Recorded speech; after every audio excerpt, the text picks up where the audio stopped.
श्रीराम समर्थ.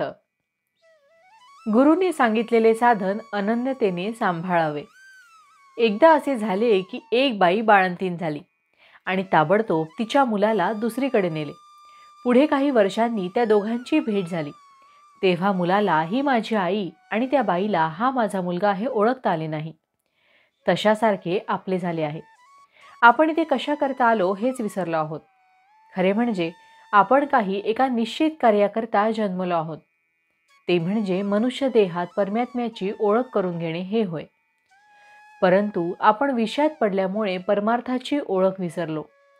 विषयातच आनंद मानू लागलो आणि त्यातच सुख मिळावे अशी आशा करीत राहिलो. पण विषयच जर खोटे तर त्यापासून सुख तरी कसे मिळणार? आणि जे सुख मिळते तेही अगदी खोटेच ठरते. म्हणून विषयापासून आपण विरक्त व्हावे तेव्हाच भक्ती करता येते. जिथे विषय विरक्ती झाली तिथेच भक्तीला सुरुवात होते. गुरु तरी काय करतो तर विषय हे खोटे आहेत, त्यात आपल्याला सुख मिळणार नाही हेच दाखवतो. म्हणून तो जे सांगेल तसे वागणे यातच आपले हित असते. गुरुने सांगितल्याशिवाय जे जे साधन कराल ते फक्त कष्टालाच कारण होईल.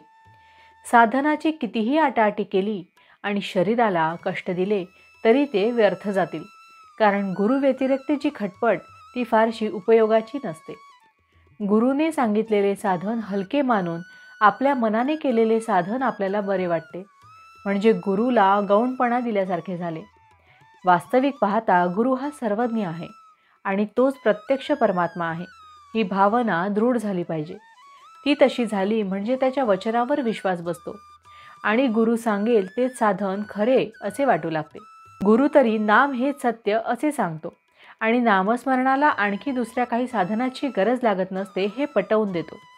नाम हे साधन आणि तेच साध्य होय हे अक्षरशः खरे आहे. गुरुने सांगितलेले साधन पतिव्रतेसारखे निष्ठेने पाळले पाहिजे. ती जशी आपल्या पतीशिवाय जगात दुसरा पुरुषच नाही असे मानते त्याप्रमाणे आपण आपले साधन सांभाळले पाहिजे.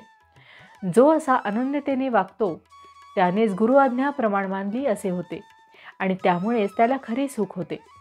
कुठेतरी आपले प्रेम असावे, कोणावर तरी आपला विश्वास असावा, कुठेतरी आपलेपणा असावा, आपण त्याचे होऊन राहावे अशी नेहमी इच्छा धरावी.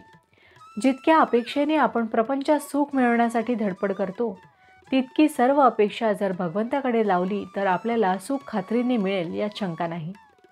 भावार्थ, सद्गुरु आज्ञाप्रमाणे हेच साधनातील साधन जाणं. जानकी जीवन स्मरण जय जय राम. महारुद्र हनुमान की जय. समर्थ रामदास स्वामी महाराज की जय. सब संतन की जय. श्री अनंत कोटि ब्रह्मांड नायक राजाधिराज सच्चिदानंद सद्गुरु श्री ब्रह्मचैतन्य महाराज की जय. जय जय रघुवीर समर्थ.